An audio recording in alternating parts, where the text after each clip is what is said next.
Hello students. Today we are going to look at the story Fritz, which is in the course of ISC class 11th and 12th.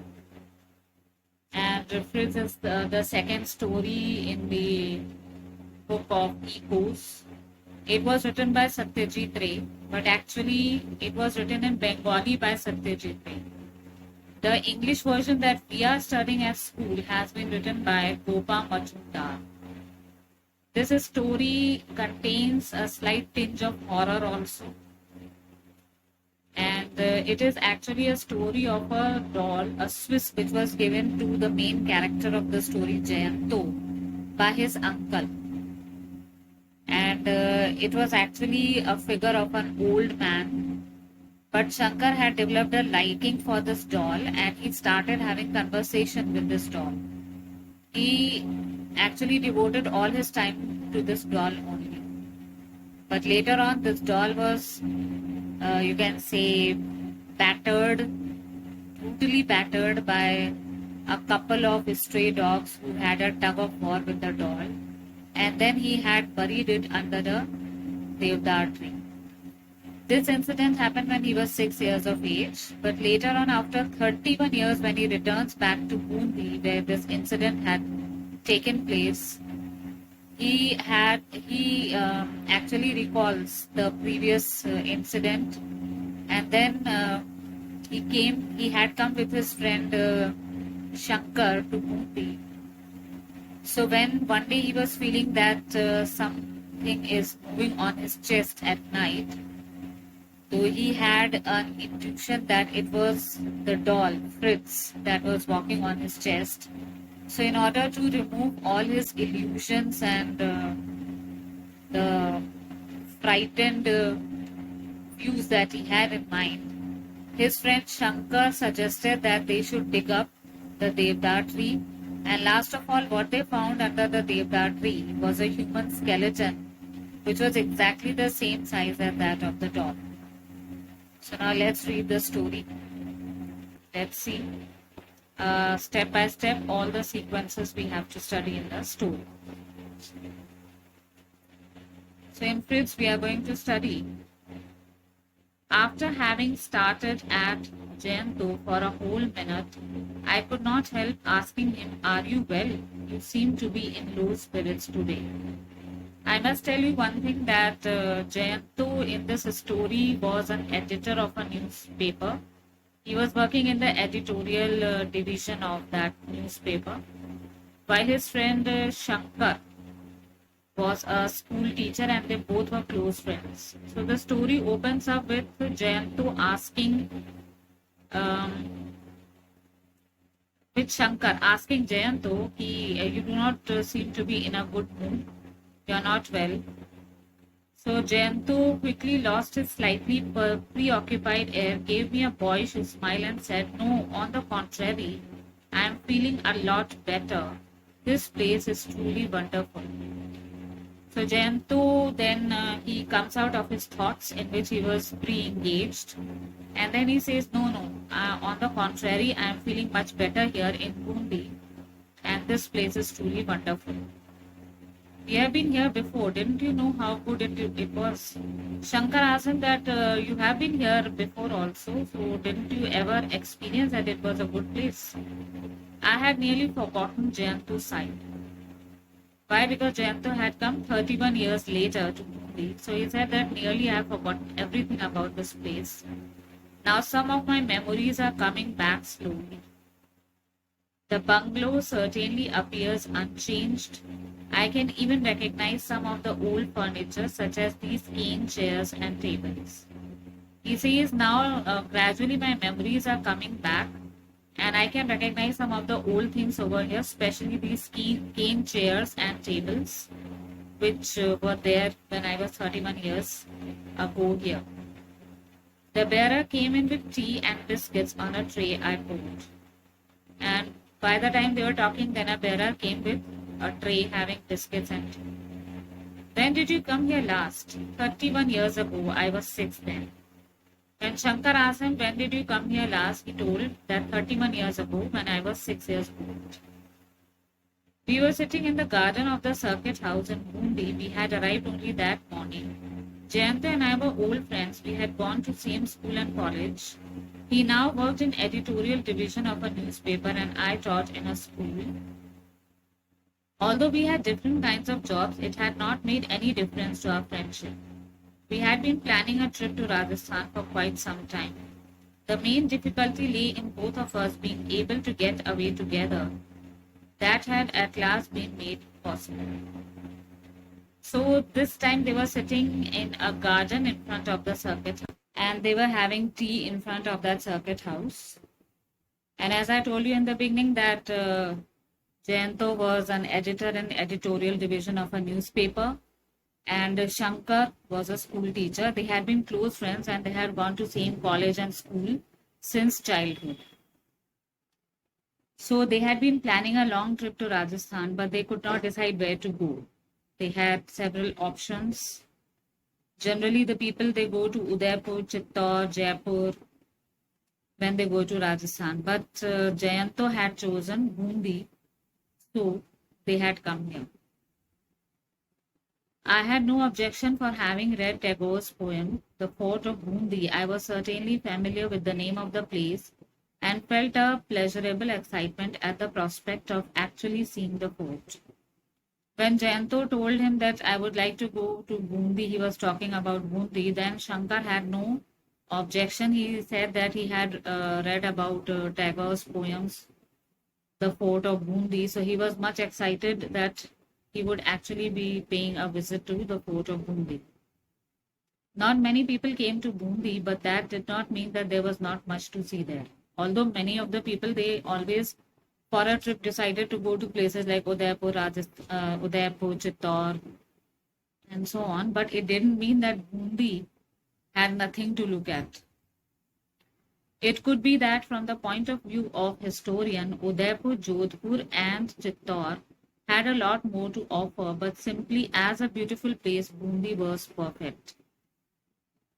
It is said that from the historical point of view, Jaipur, Udaipur, Chittor were the places to look at because there were several forts, monuments built over there. But it didn't mean certainly that Bundi was not a perfect place. It was a beautiful place to visit. However, Jayanto's insistence on Bundi did puzzle me. Insistence on Bundi. Somewhat, I learned the reason on the train when we were coming down. Jayanto's father, Animesh Das Gupta, had worked in archaeological department. His work sometimes took him to historical places, and Jayanto had as a child come to Bundi. He had always wanted to return after growing up, just to see how much the modern Bundi compared to the image he had in his mind. When Jayanto had insisted of going to Bundi, then at that time Shankar was much surprised. But on the train that they were on their way to Bundi, he learnt about his main purpose of visiting Bundi. That when he was 6 years old, then Jayanto's father Animesh Das Gupta, who was working in the archaeological department, had to pay visit to various historical places. So at that time, when Jayanto was 6 years old, his father had come to Bundi, and Jayanto, as a child, first visited Bundi. And he always wanted to return back here after growing up in order to see what changes had come to modern Bundi. The circuit house was really rather splendid. Built during the time of British, it must have been at least 100 years old. The circuit house which they had visited now was as beautiful as it was like about 100 years ago. It was rather splendid and it was built during the time of the British. It was a single-storied building, that means there were no other floors on it, with a sloping tiled roof. The rooms had high ceilings and skylights, had long dangling ropes which could be pulled to open and shut them. So the rooms over here had high ceilings and there were skylights also with dangling ropes in which you could just pull the ropes in order to open them and then shut them up. The veranda faced the east. The veranda of this circuit house, it faced towards the east. Right opposite it was a huge garden. Opposite this circuit house was a very big garden which had a large number of roses. And behind this circuit house, there was a land which was full of large number of trees, which obviously housed a vast section of local birds. And there were various birds which had made nests on these trees. Parrots could be seen everywhere, and peacocks could be heard, but only outside the compound. So it was a beautiful place. As you people are reading or hearing the description, that the circuit house was quite splendid. It had high ceilings with skylights, with dangling ropes. You could just pull those ropes in order to open the light, and whenever not required, you can just leave it, and the lights are off. Then the veranda was facing east. Opposite the circuit house was a vast garden with full blooming roses. Behind the circuit house were large number of trees where various birds had made their nests. Parrots could be seen everywhere, and peacocks could be heard, but beyond the compound.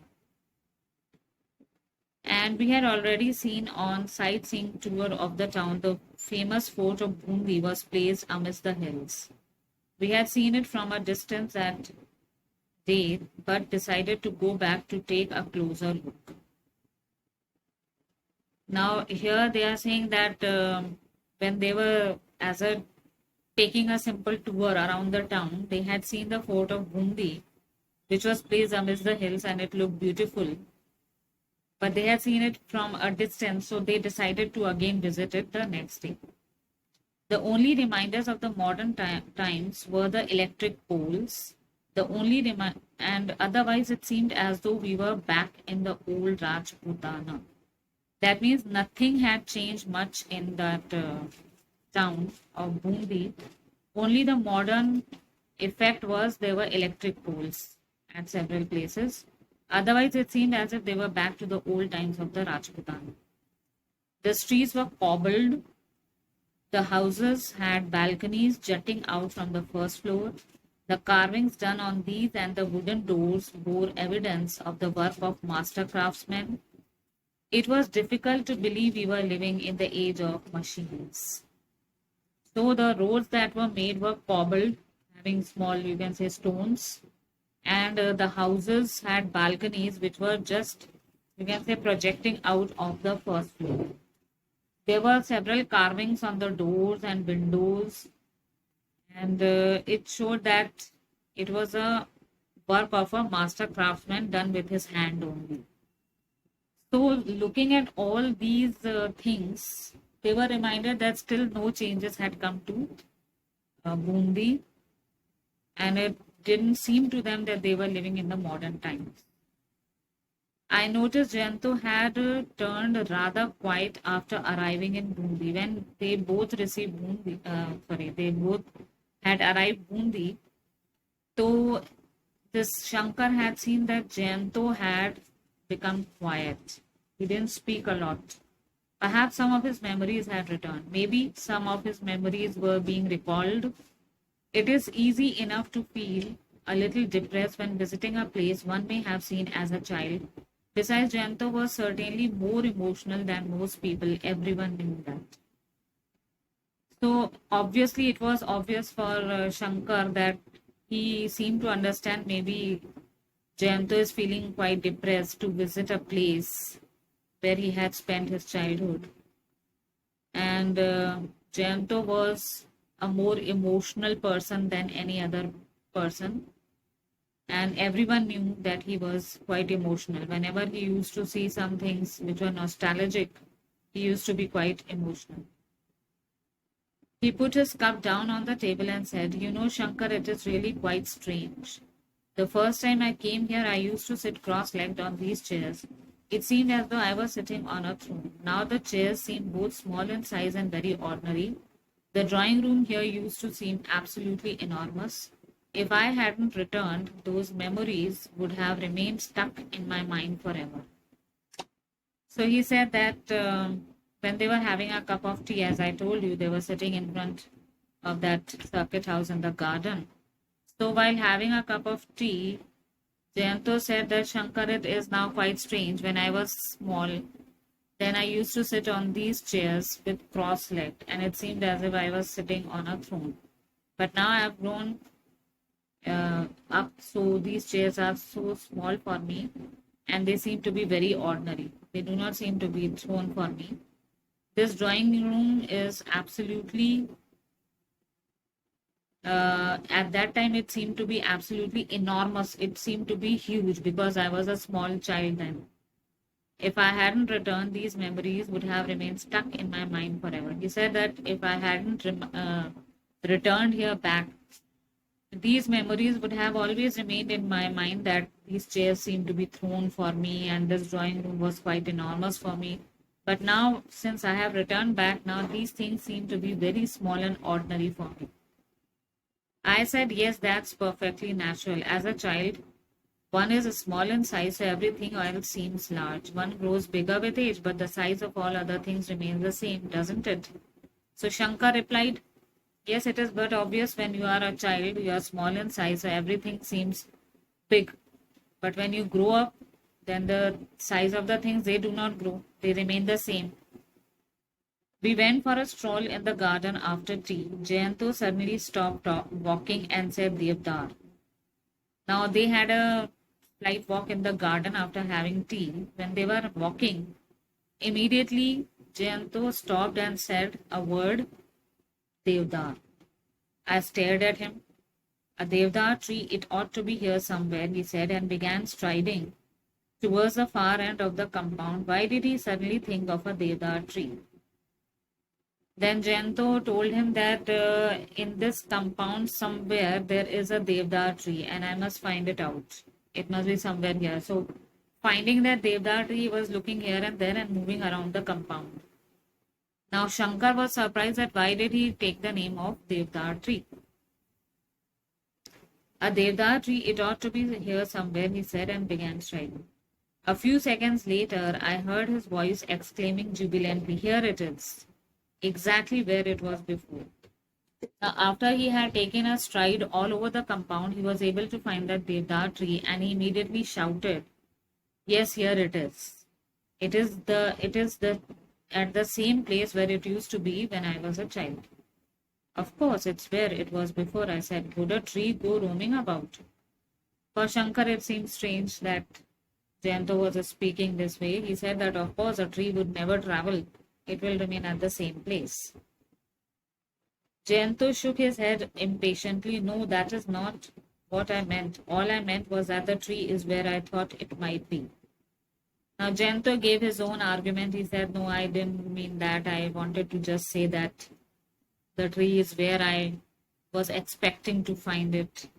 But why did you suddenly think of a tree? When Shankar asked him this question, that why did you think about this tree immediately? Jayanto stared at the trunk of the tree, frowning. Then he shook his head slowly and said, I can't remember that now. Something had brought me near the tree. I had done something here, a European. European? Jayanto said that I can't recall why I have remembered this tree. Something I have done with this tree. I do remember only this thing. Something, maybe a European. No, I can't recall anything at all. Memory is a strange business. Then Shankar asked him, what about European? What are you talking about, European? Jayanto could not recall and said, I can't recall because memory is strange, Immediately something strikes, you can't say. They had a good cook in the circuit house. Later in the evening, when we sat at the oval dining table having dinner, Jayanto said the cook they had in those days was called Dilawar. He had a scar on his left cheek and his eyes were always red. But he was an excellent cook. Now, when in the evening they had dinner, they were having dinner, a cook had served them dinner. Then Jayanto told Shankar that when he was small, at that time the cook that used to be was Dilawar. Dilawar had a scar on his left cheek and his eyes were always red. But he was an excellent cook. Jayanto's memories began returning one by one soon after the dinner when we went back to the drawing room. He could recall where his father used to sit and smoke a cheroot, where his mother used to knit, and what magazines lay on the table. Now, little by little, Jayanto's memory was coming back. After having dinner, little by little, he recalled that his father used to sit there and do his work, and he used to smoke a cigarette, you can say a hookah type cheroot. And his mother, she used to sit there and she used to knit, and what type of magazines used to be kept on the table. And slowly, in bits and pieces, he recalled the whole business about his doll. Now, slowly and slowly, he was recalling the story of a doll which he had when he was a kid. It was not the usual kind of doll little girls play with. One of Jayanto's uncles had brought for him from Switzerland a 12-inch long figure of an old man dressed in traditional Swiss style. Now, this description you people have to remember so that you can write in your long answers the description of that Swiss doll. It was given to him by his uncle. He had brought it from Switzerland. And the description of the doll is given like it was a 12-inch long figure of an old man. It was dressed in traditional Swiss style and it looked lifelike. Although it was not mechanized, it was possible to bend and twist its limbs. It was not so much mechanized, one could easily bend its and twist its limbs. Its face had a smile on it, and on its head it wore a Swiss cap with a yellow feather sticking out from it. Its clothes, especially in their little details, were perfect, like they were having belt, buttons, pockets, collars, socks. There were even little buckles on the shoes. And this description is quite important for writing in the long answer about the doll. So the doll had a Swiss cap with a yellow feather sticking out. It had a smile on its face. Then it had every detail in perfect of its clothing, having belt, buttons, socks, pockets, collars, and buckles, the little buckles on the shoes. So in a way, it was dressed in a traditional Swiss style. His uncle had returned from Europe shortly before Jayanto left for Bundi with his parents. The little old man had been bought in a village in Switzerland. The man who sold him had jokingly said to Jayanto's uncle, "He is called Fritz. You must call him by his name. He won't respond to any other." His uncle had brought this doll from a village in Switzerland, and he had returned recently from Europe and given it to Jayanto before Jayanto left Bundi with his parents. The man who sold that doll to his uncle told him that he said jokingly the name of this doll is Fritz and it won't respond to any other name. You should call him Fritz, then only it can respond. Jayanto said, "I had a lot of toys when I was small.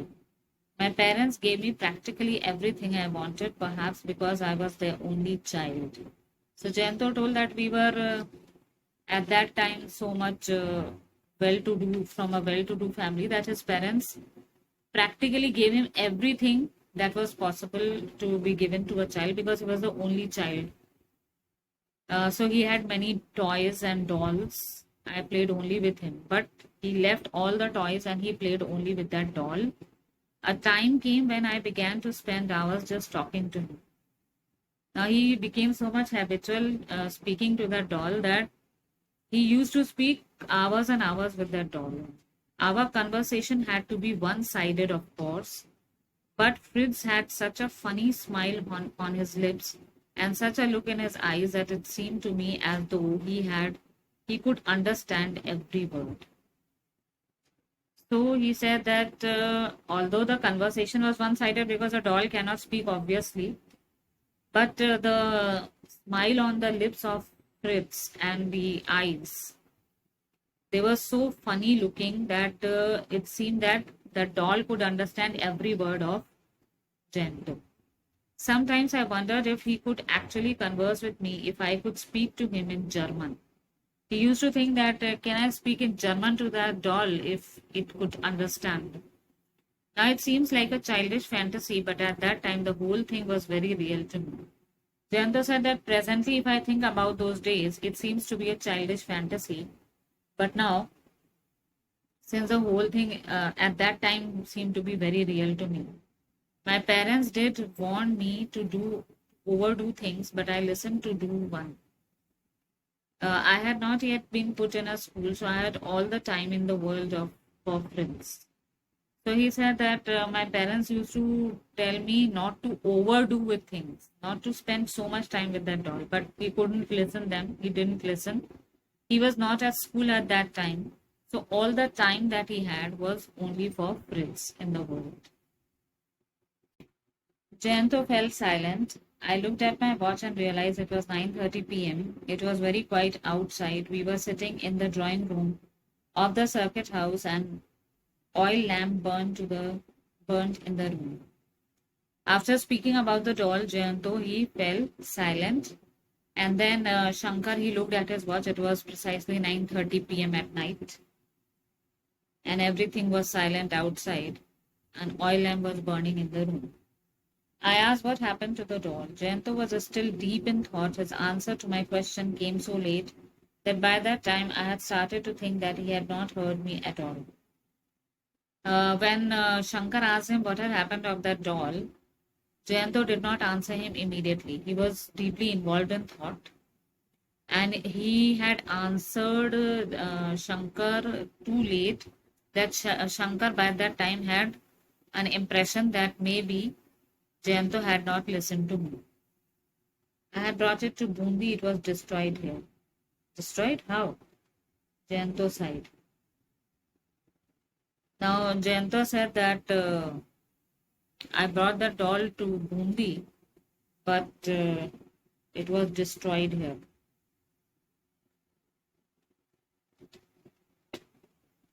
That means when this Jayanto was at his own native place and before his father had been transferred to Bundi, his uncle had given him this doll. So he brought the doll along with him to Bundi. Now here how the doll was destroyed. Jayanto side, we were sitting out on the lawn having tea. I had kept the doll by my side on the grass. I was not really old enough to have tea, but I insisted, and in the process, the cup tilted and some of the hot tea fell on my pants. I ran inside to change and came back to find that Fritz had disappeared. I looked around and found quite soon that a couple of stray dogs were having a nice tug of war with Fritz. Although he didn't actually come apart, his face was battered beyond recognition and his clothes were torn. In other words, Fritz did not exist for me anymore. He was dead. So he said that one day when we were sitting on the lawn and my mother and father were having tea, I was sitting on the grass and I kept Fritz beside me on that grass. Although it was not my age to have tea, but I insisted my parents that I wanted to have tea.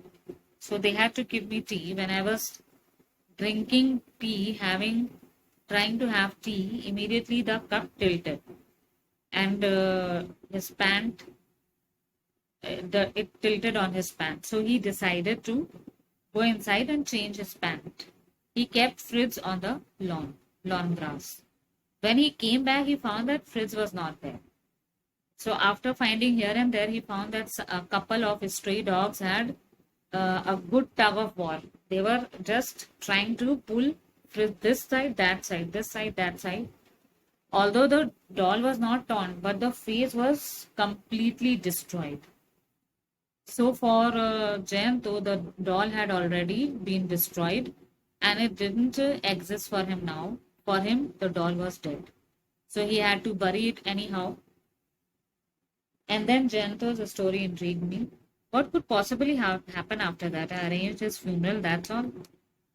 Meaning, I buried him under that Devdar tree. I had wanted to make a coffin. Fritz was after all a European, but I could not find anything, not even a little box.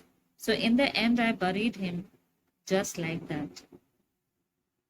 Now, when Shankar was questioning him that what happened after that, he said, obviously, what could a person do? I buried that doll under the Devdar tree. I prepared for his funeral. And because the doll was European, so I wanted to put it in a coffin and then bury it. But since I couldn't find anything as a box for the doll to be kept in, so I buried him just like that under this Devdar tree. At last, the mystery of the Devdar tree was solved. So now Shankar came to know that why Jayanto was recalling the Devdar tree. We went to bed at around 10. Our room was large one and our beds had been neatly made. Not just feeling rather tired after the day's activities. Besides, the bed was very comfortable. I fell asleep barely 10 minutes after hitting the pillow. So Shankar was quite tired. Shankar is the narrator of the story. He's telling the entire story. So he was tired because he was not used to walking like that as they were doing in the compound. So he was very much tired, and as soon as he kept his head on the pillow, within 10 minutes he fell asleep. I asked. A slight noise woke me a little later. I turned on my side and found Jayanto sitting up on his bed. Now, after a few moments, he heard a small noise, and when he turned his side, he looked at Jayanto that he was sitting on the bed. The table lamp by his bed was switched on, and in its light, it was easy to see the look of anxiety on his face. He saw that he was sitting on the bed, and beside him, the table lamp was on. And in its light, he could see the anxiety on the face of Jayanto. I asked, what is it? Are you not feeling well? He said that, what happened? Not feeling well or something like that. Instead of answering my question, Jayanto asked me one himself. Do you think the circuit house has got small animals? I mean things like cat or mice. He said that, do you think there are some small animals in the circuit house like cats or mouse or something like that? I shouldn't be surprised if it does. Why? Shankar said that, why are you asking that question? It is not a matter of surprise. It can be. Something walking over my chest, that's what woke me. He said that something was walking on my chest at night. That is why I was frightened and it woke me up. Rats and mice usually come in through drains, but I have never known them to climb on bed. This is the second time I've woken up actually. The first time I had heard a shuffling noise near the window. Jayanto said that, didn't you see anything after you switched on the light? Nothing. But then I didn't switch it on immediately after opening my eyes. To tell you the truth, I felt rather scared at first. But when I did switch it on, there was nothing to be seen. So Jayanto said that, when I didn't switch on the light immediately, when for the first time I heard that shuffling noise. Second time when I heard it, I just switched on the light, but I couldn't find anything. That means whatever came in must still be in the room. Now, Shankar assumed that there must be something which had walked on your chest. It must have been in the room. Well, since both the doors are bolted from inside, they said that, but both the doors are bolted from inside. How can anything come inside? I rose quickly and searched under the bed behind our suitcases. They had assumed that since both the doors are bolted, so that creature which has come inside the room has no chance to escape. So they were trying to find everywhere, behind the bed and the suitcases, everywhere. And the door to the bathroom was closed. I opened it and was about to start another search when Jayanto called out to me softly, Shankar. Now, Shankar, he had gone to the bathroom also because the door of that was bolted, but he opened it to see. As soon as he was going to see inside, then Jayanto called him softly, Shankar. When he came back, then Jayanto showed him his quilt. Quilt is, in Hindi we say Rajai. He showed him that a portion of it in the light of the lamp Look at this. What was there? There were brown circular marks of paw of like a cat or something like that. Well, these could have been made by a cat. Jayanto did not say anything, but Jayanto was quite doubtful. He didn't agree that it was okay. So then this incident had occurred at 2:30 a.m. in the morning, and Shankar wanted to sleep a little bit more. So then after that, they had also decided that because the previous day they had decided that they will go to several places and have sightseeing. So he went off to sleep. And then he switched off the light. They both lay down. Shankar, he had no tension, so he had slept soundly. If there were further disturbances, Jayanto did not tell him about anything else. But when he woke up in the morning, he found that Jayanto had not slept well. So he thought that at night today I will give him tranquilizer so that he sleeps well. Now in the morning they had decided to go to visit the fort of Bundi.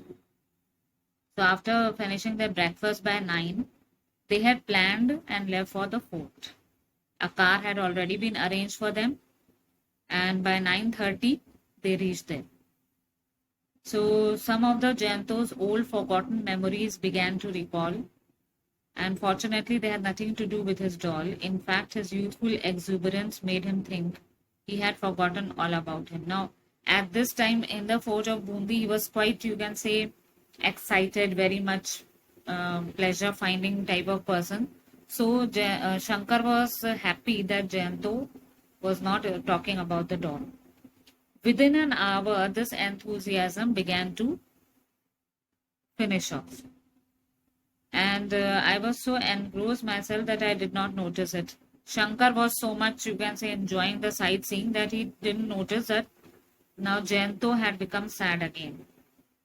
But while walking through a hall and looking at the chandeliers hanging from the ceiling, I suddenly realized Jayanto was no longer walking by my side. Where was he?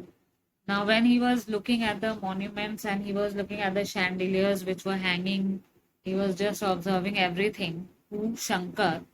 He realized that Jayanto was not walking in with him. Where was he? We had a guide with us. Babu has gone out on the terrace. The guide told them that Babuji upar hai, terrace. So he came out of the hall and found Jayanto standing absent-mindedly near a wall on the other side of the terrace. He did not seem to notice my presence even when I went and stood beside him. He started when I called him by his name. He found that Jayanto was standing deeply absorbed in thought by the wall of the pillar, and Shankar had stood beside him. Even then, he could not realize his presence. When he called out Jayanto's name, then only he came out of his deep thoughts. Now, when Jayanto simply asked him, "Have you seen everything? Should we go?" Had I been alone, I would definitely have spent a little more time. So Shankar thought that if I had been alone, I would have spent more time seeing the fort very carefully and very nicely. But because of Jayanto, they decided to return back. A road through the hills took us back to town. Jayanto and I were both sitting on the back of the car. I offered him a cigarette, but he refused. When they were sitting in the car at the back seat, he offered a cigarette to Jayanto, but he refused to have it. And he noticed that his hands were moving in excitement. Then after that, he began biting his nails. Jayanto was quiet by nature. This odd restlessness in him worried me. And now, since Jayanto was always a quiet person, but the way he was biting his nails and he was feeling nervous and his hands were, you can say, moving, this worried Shankar a lot. But after 10 minutes, I could not take it anymore. It might help you if you told me about your problem. Shankar asked him that why you are feeling so much in anxiety and so much. You can tell me whatever you feel. It's no use telling you because you are not going to believe me. He said that no, I will believe you. Tell me. Fritz came into our room last night. Those little marks are on my quilt were of his footprints. He told him that it was not the paw of the cat, but it was actually Fritz who had come into his room last night. This was quite unbelievable for Shankar, but then he said that you didn't see anything, did you? No, but I could distinctly feel that whatever was walking on my chest had 2 feet, not four. He said I didn't see anything, but I realized that the person who was walking on my chest had 2 feet, not four. Now, listening to this, Jayanto, upon reaching our room, it's nearly 12 o'clock. Should we not be thinking of having a bath? When they reached by 12 o'clock, then they thought of taking a bath and so on. If a doll had been buried somewhere 30 years ago and if one knew the exact spot, it might be possible to dig and ground there. No doubt most of it would have been destroyed, but it was likely that we'd just find a few things, especially if they were made of metal, such as buckle of a belt or brass buttons on a jacket. If Jayanto could actually be shown that it was all left of his precious doll, he might be able to get rid of the weird notion. So Shankar was thinking that why not dig the Devdar tree and find the remains of that doll, like the buckles which were made up of metal or the buttons. Then only the fear of Jayanto will go away. Otherwise, he would be having strange dreams every night and talk of Fritz walking on his chest. So he was quite apprehensive that every night this will happen to Jayanto. So why not have a dig in the Devdar tree? Now they said that why not take a gardener, ask him to dig, and he will, when he digs it, then only we'll come to know whether that doll is still left or only the few articles of it is left. Initially, Jayanto did not accept to this idea, but then after that he was convinced and he agreed to it. So after lunch, when they came to sit on the cane chairs on the veranda, there appeared to be no one else in the circuit house. And there was something strange, just like you can say a suspense type of scene. Now, they said, Ki, why not ask a gardener? They gave 5 rupees to the gardener. And the gardener said, if you find some money, you will have to give me a share of it. They agreed to it. And the gardener started digging. He had a sense of humor. With the help of his spade, he started digging. And he said that if there was a hidden treasure, we would be prepared to share it with him. But Jayanto's face did not register even the slightest trace of amusement. It was a month of October in which they had come. It was not at all warm in Bundi. Yet the collar of his shirt was soaked in sweat because he was quite excited, quite anxious. What will happen when the tree is dug? And the raucous cry of a peacock made me turn my head for a moment. And in that instant, Jayanto made a strange sound. I quickly looked at him. His eyes were bulging. Because from that Devdar tree, what was there was a skeleton, a 12-inch long skeleton, human skeleton, the size of that doll. But it looked human-like. So there was a quite, you can say, suspense type of environment left behind, which showed that whether it was a doll or a human, nothing could be made out. Pure, white, perfect little human skeleton was found at the end when the tree was dug. Because when he looked at the peacock, Shankar, Jayanto was constantly looking at the Devdar tree, below the Devdar tree, and he gave out a cry. When Shankar and Jayanto saw, then it was a 12-inch long human skeleton. So here we are left in the environment of suspense at the end of the story. So this is just a horror story which was written by Satyajit Ray, and Gopa Majumdar had translated it into English. So hope this story is clear to you. Here we are told about a Swiss doll which had ultimately turned into a 12-inch long human skeleton when it was dug at the end. So just make things clear. The description of the doll is very important. Then the name of Jayanto's father and how many years he had come back. At what age did he leave Bundi? What had happened to the doll? At the end, what they had seen after digging the Devdar tree. So if you like the concept, you have understood the concept, press the like button and subscribe to the channel. We'll come with more stories and poems. Thank you.